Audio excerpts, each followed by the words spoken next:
Well, good morning, everyone. I am so excited to actually be able to do this. This is one of my favorite subjects is about engaging and retaining employees and how you can actually get them to participate in the organization's success, which ultimately leads to their success as well. So, we're going to be talking, I'm going to kind of go over, if we can go to the agenda slide. Wonderful. Thank you so much. We're going to be talking a little bit about the cycle of talent engagement, where it all starts, but then where it ends up and how you repeat that process, and the culture, high performance, and high impact engagement. I'm going to go over one specific topic that will really help entice your employees to be more engaged in their own success and drive their own success with your support. So if we can go to the next slide. And please, if you have any questions during this, put them in the chat because I'd love this to be very interactive and to be able to answer all of your questions or comments. I love hearing comments and other people's ideas as well. So developing and recognizing your talent equals retain talent. It's not just about giving them the opportunity to be a part of something and developing their own skills. It is also about recognizing them for the things that they've done really, really well and having other people recognize them as well. You want to make sure that it's all encompassing and creating ways that peers can recognize peers. Peers can recognize their managers, and managers can recognize their talent as well. It goes all the way across the organization. So I think this point is really important to understand that it's a combination of developing them and recognizing them as well. So we're going to step into talent engagement cycle.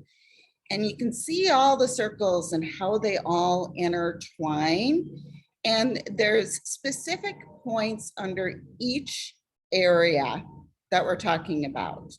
Attracting talent to your organization over the next years, it's going to be really hard. You're going to have to go out there and really find those veins of what works best for your organization.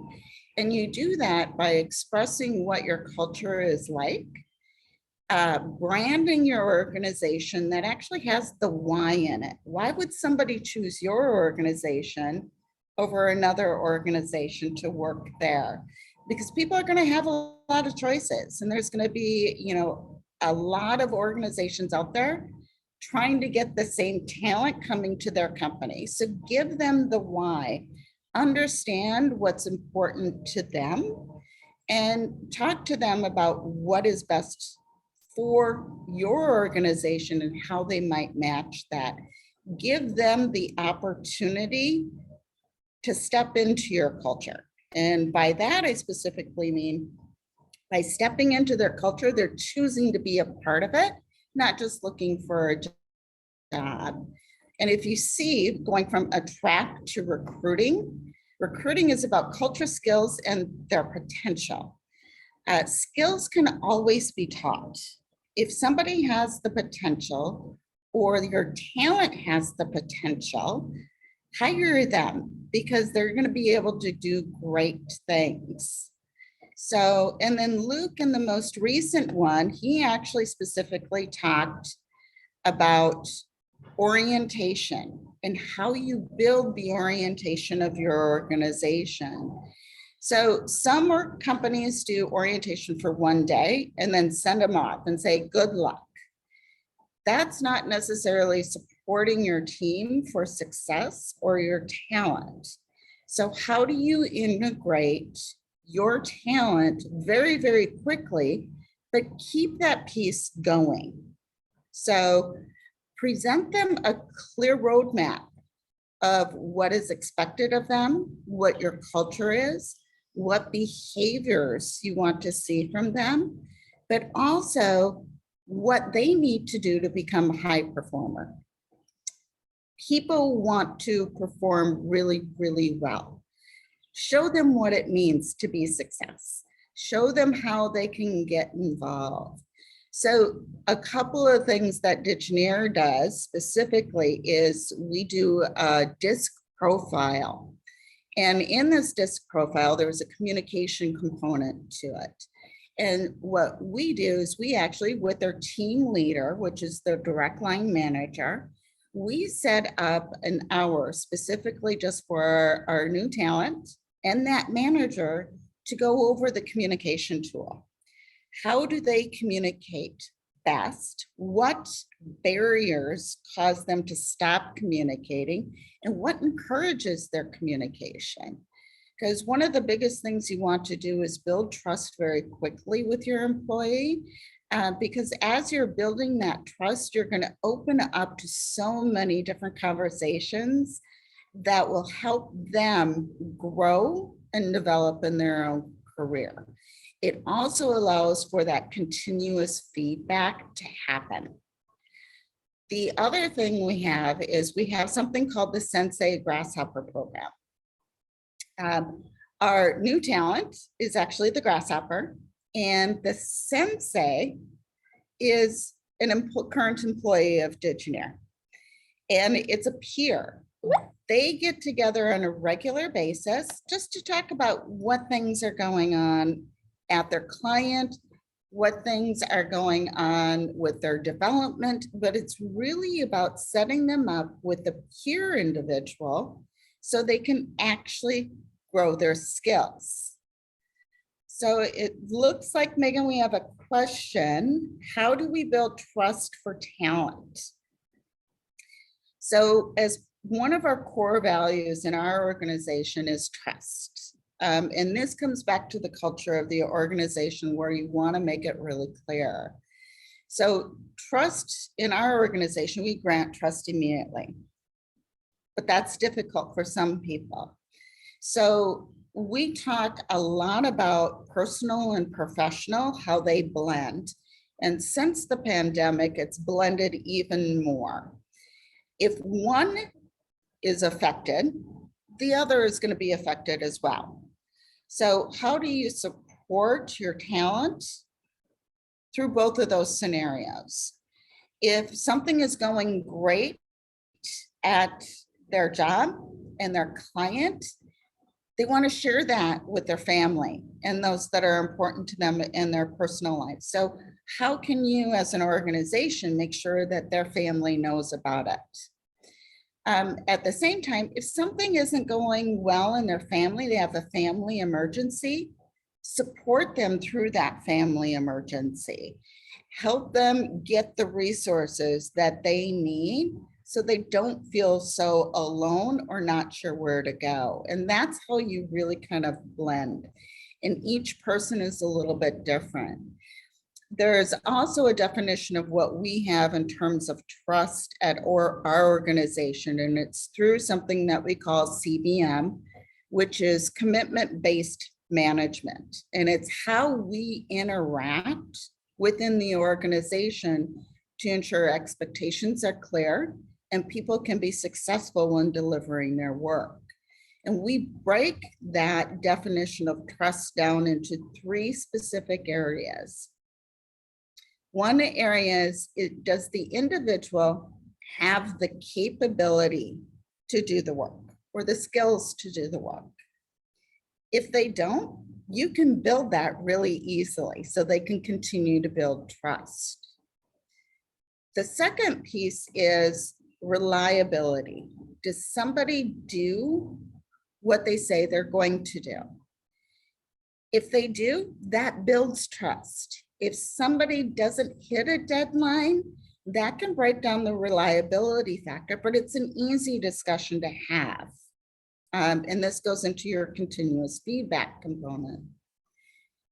The third piece is somebody's intent. And this very rarely happens where somebody's intent is not for the good.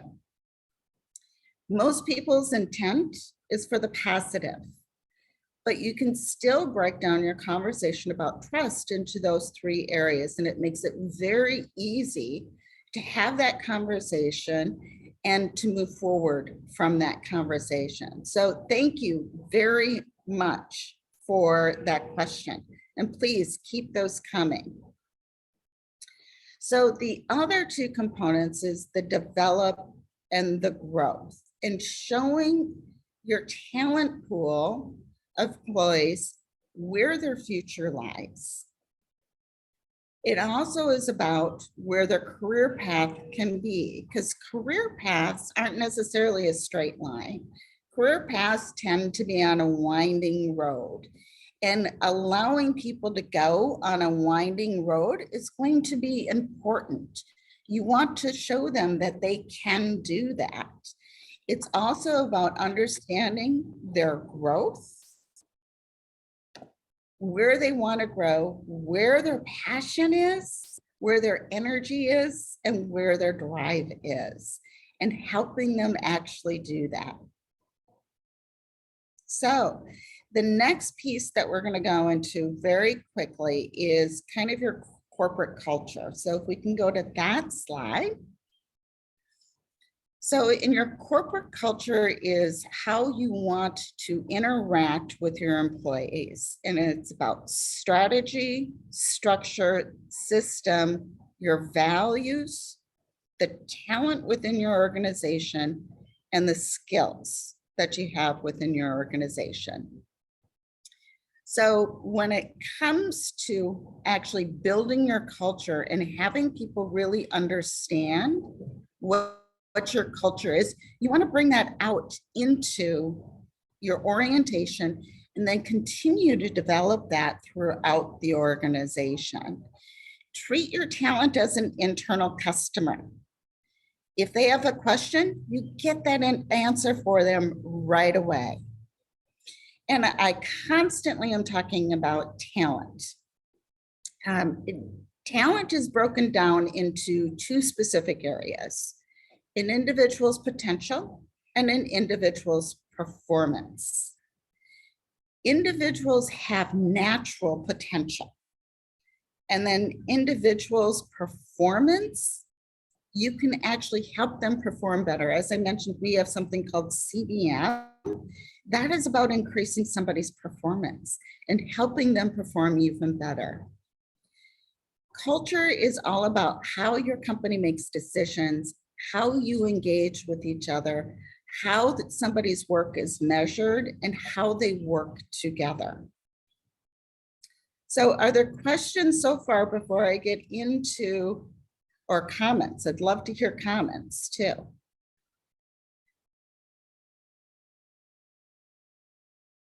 Okay, we've got a quiet group today. So high potential and the definition of high potential, if we can go to the next slide, please. This is all specifically about an individual's abilities, skills, training, and results. And this can all be taught. This can all be grown within your organization. Traits are behaviors and personality, and how you grow within that, and motivation. And the thing to remember is you can inspire people, but people motivate themselves. And it is based on their desire, and it's based on intrinsic or intrinsic. Intrinsic is inside the individual and how that individual wants to grow themselves. And a good example of an extrinsic is a salesperson and getting commissions. That's extrinsic. They're choosing their motivation through their commission in their sales. So if we can go to the next slide. So a lot of HR people talk about a 9-box definition. 9-box, this is all about understanding where your talent pool lies. And that is based on their potential and, again, their performance. So you'll see a number of boxes here and how you want to manage these people and how you want to work with the talent in this area. There's only one box that you want to ensure that you react quickly to, because you want to set everybody up in your organization for success. The red box is a situation where somebody is not being successful in your organization. And the hardest thing you can do is to keep somebody in your organization that's not being successful. They don't feel good about it. You don't feel good about it. So you help them move on to something where they can be successful. And this is through very honest conversations, very direct feedback, and then supporting them to go out and find something new. At Digineer, a lot of times we'll have conversations with employees about they're thinking about looking at other companies or other opportunities. That's great. Let's set you up for success with that. Let's talk about what's going on, what you're looking for that you're not getting at Digineer. How can we change that dynamic? We might be able to change it. We might not be able to change it. But don't make such an important decision about your career based on assumptions. Get all of the facts and then let's move forward. If it's time for somebody to actually move on because it's best for them and their career, then you open your network to them and you help them find that. The majority of the time, though, what you can find is that people actually stay at your organization. And it's because you've had that conversation of how to help them find what they're missing in their current career. And you give them the opportunity to actually be able to do that. So if we can go to the next slide, please. So this is probably the biggest nugget of working with your talent. And it's about asking them why they love their job and asking them what would make their job even more enjoyable. And this is something that we actually call the stay interview. If you would go to the next slide, please. So the stay interview can be an extremely impactful situation. This is something that you would do with those individuals who you want to ensure to keep. And if you want to keep everybody, then you have those conversations with everybody. This is not your typical one-on-one conversation. What the stay interview is about talking to them about their future and what's important in their future. So it's a one-on-one conversation. And what you want to make sure that you actually do is describe to them what is important about the stay interview and why you would even have the stay interview. And one of the things that we talk about a lot is this is about your primary interest of that time is to learn as a manager what you personally can do to make this a great place for the talent to work. And from this meeting that you actually hope that they'll work together for a long time and that you're fully engaged in your work. This is where the trust component comes into as well, because this dialogue is about building trust, earning trust, and then following through and being reliable with that. Because you want to ensure that the employee feels that they're in control, but not just control, but accountable for the next steps in their career as well. So part of the stay interview is ensuring that you are learning their motivations and you're doing a lot of listening. asking questions and listening. And I'll go over some of those questions a little bit later on of how to actually start this conversation. You do want to set up a scheduled cadence for the stay interview.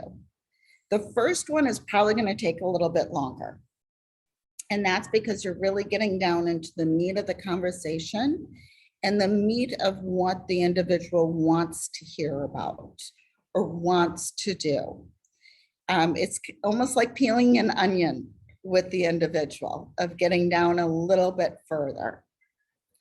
So some of the questions that you'll be asking is, so let me step back, sorry. The thing that a stay interview is not, it's not an exit interview. If you're at the exit interview point, you're too late, because then you're actually trying to convince the individual to come back to the organization. And a lot of times that doesn't necessarily work out well. This conversation is really about training and coaching. And it is forward thinking, not reactive. And it's not about giving them job performance reviews when there's a problem. It's also not led by HR. It's actually led by the manager. So, and you want to make sure it's you talking to the individual, because if it's HR talking to them, there's not as much control or accountability for the employee. You want to take a personal interest in your team yourself. So let's go into some of the starting questions. Lucinda, really quickly, Stephen had a question. How is a stay interview different than a career development conversation? So we're going to get into some of that in terms of the questions coming up next. Great. So if we can go to the next slide. So these are some of the questions that you can actually start with. It goes a little bit deeper than career development. Career development is about building skills or building skills to go into a promotion or the next role. This goes a little bit level deeper. And how it goes a level deeper is because you're getting into some of the behaviors of the individual and what they desire from a more emotional standpoint than from a skill standpoint. So if you see some of the questions here, when you come to work each day, what things do you look forward to? So that could be anywhere from the type of work that they're doing, but it could also be their coworkers that they're doing it with. You can also get into what are the things that they don't enjoy doing. So it is more about building a strong relationship with an individual on an emotional basis, not just a skill, how are you doing your work basis. When you connect with somebody, not just work-wise, but emotionally wise, that's when you start to see retention growing within your company, because there's a loyalty factor that comes together. And understanding when somebody feels like they're doing their best work and being able to provide an opportunity for them to do their best work versus what skill you want to develop, it's a different level of conversation. So you can really get a good understanding of when they feel they're doing their best work, or if they don't feel they're doing the best work of their career, how you might be able to change that for them by them defining it for you versus you making an assumption of where they want to grow. I just noticed a question here. Do you call these meetings with your employees stay interviews? We do. We are very straightforward and transparent of, we want you to stay with this company for a long period of time.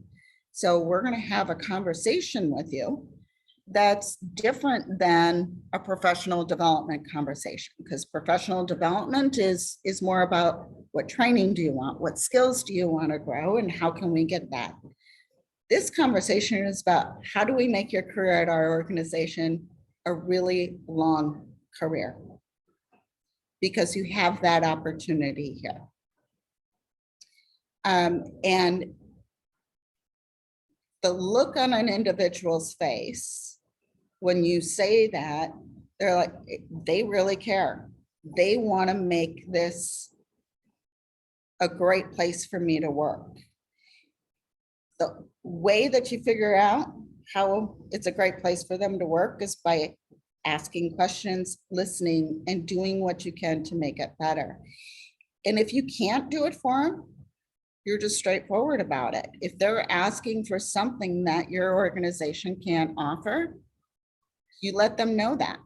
And then you have a conversation about, is there another way that you can actually address it? If you can't, that's okay too. Have that conversation. But with the stay interview, you want to make sure that they're learning, that they're challenged. And if they're not learning and they're not challenged, what can you do differently to help them do that? So, and that's your first conversation. During that first conversation, you guys are you're taking notes, and then you're doing a follow-up based on those notes to ensure that you captured everything accurately. So with that, you want to continue to have those meetings. So on a quarterly basis, because you want to keep that going for your employee. Not only that, you want them accountable for that component. You are providing the support for them to be successful. They are the ones doing the work and the accountability to make it happen, and you do it together.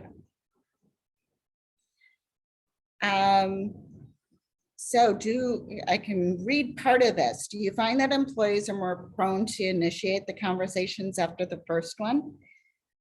Some are, absolutely. Some are a little bit more hesitant, and sometimes that's because they want to see their manager follow through. So that is probably the biggest breakdown that could potentially happen is, as a manager, if you're not following through with stay interviews or continuously rescheduling them, that will break trust with that person. So ensure that these stay on your calendar and you don't reschedule them, because that will make it so it's the individual will want to be in those meetings as well. And you'll see them take more charge and actually start asking more questions about, hey, this project is not as challenging for me. I know I need to take one for the team and do it, but can we look at what's next for me? Because you want to continue to have your talent look towards the future of what the possibility is versus just what is happening at the moment. Keep them looking for what's next, because that's one of the ways that you actually retain your talent is what's next? What can they see on the horizon? How can they see their career growing? It's all about taking that next step for them and seeing that it's possible there. And even if the next step is maybe sideways, that's okay. Let them do that. Let them have that opportunity and make sure you're really clear about what they want. Another component is feeling that their work makes a difference here. Make sure that you get that information out.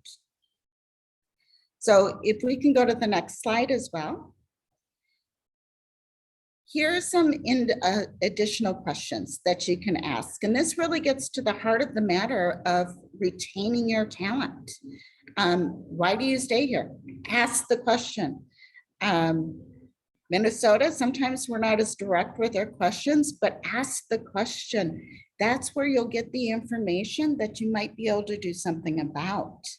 And even asking the question, when was the last time you thought about leaving our team?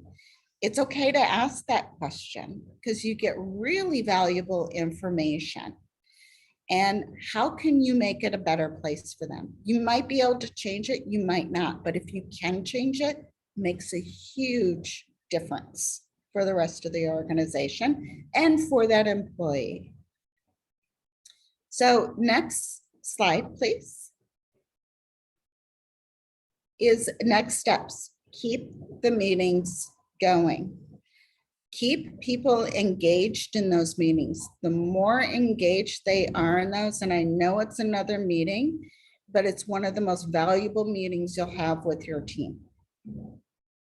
So I am open to any questions you have. I know you had some questions earlier on, but I'd love to hear more questions or hear more feedback or what people have experienced in the past as well.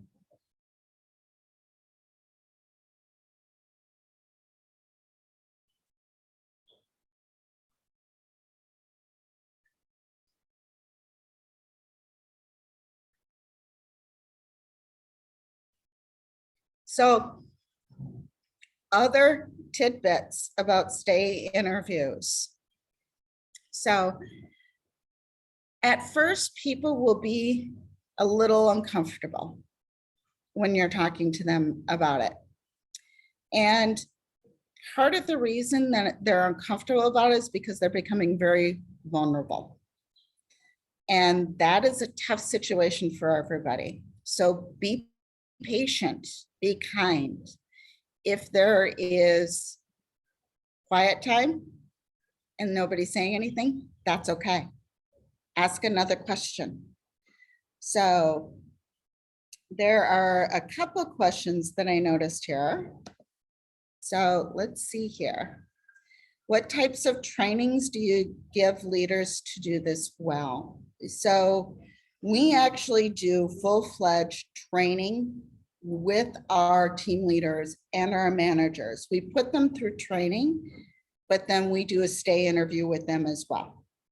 There's nothing more interesting than them going through it themselves, because then they get the emotion aspect of it, but they also get the technical aspect of it.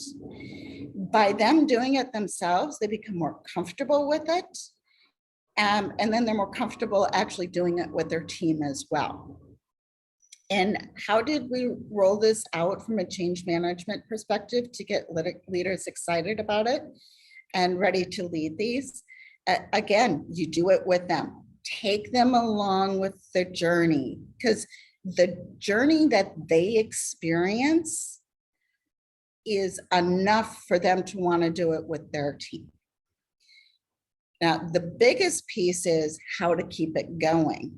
So everybody gets really excited at the beginning and they're like, all right, another initiative. I'm excited about this. We're going to go to it. The key is ensuring that they continue the process.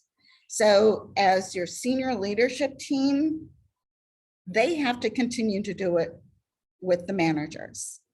The managers then need to continue to do it with their talent as well. So it is leading by example, and that is part of the system, and that is part of the process that you want to keep them going. How do we manage to retain the contractors, consultants, if there is a bit difference in how we retain our employees? So if you're asking about how you keep your consultants on a project, is you can ask them very simple questions of, is this work engaging for you? Are you doing the work that is engaging for you? And if they're not, because you want to keep that balance of they're not your employee, but you want to keep them engaged in your organization as well and doing the work. So you want to talk to them specifically about the work that they're doing and if they feel like they're adding value to the work, and if the work is challenging. If the work isn't challenging, see if you can move into a different area.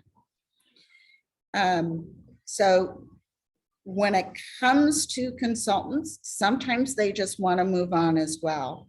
And that's where you want to work with your consulting company as a partner of how do you transition and how do you get somebody else to come on. So I've got a question here. What tools have you given managers to do something with information they learned coming out of this stay interview? Are there tools for changing the experience for the person based on their wanting in order to stay? Yes and yes. So it can be a very simple document that you use. A checklist of this is what the employee wants. This is what the employee does not want. You can do it in an Excel spreadsheet. You can also do it in any HRIS system as well. And the tools for changing experience, it is up to what you can control. So if you can't control it, let the employee know that. If you can control it, change it.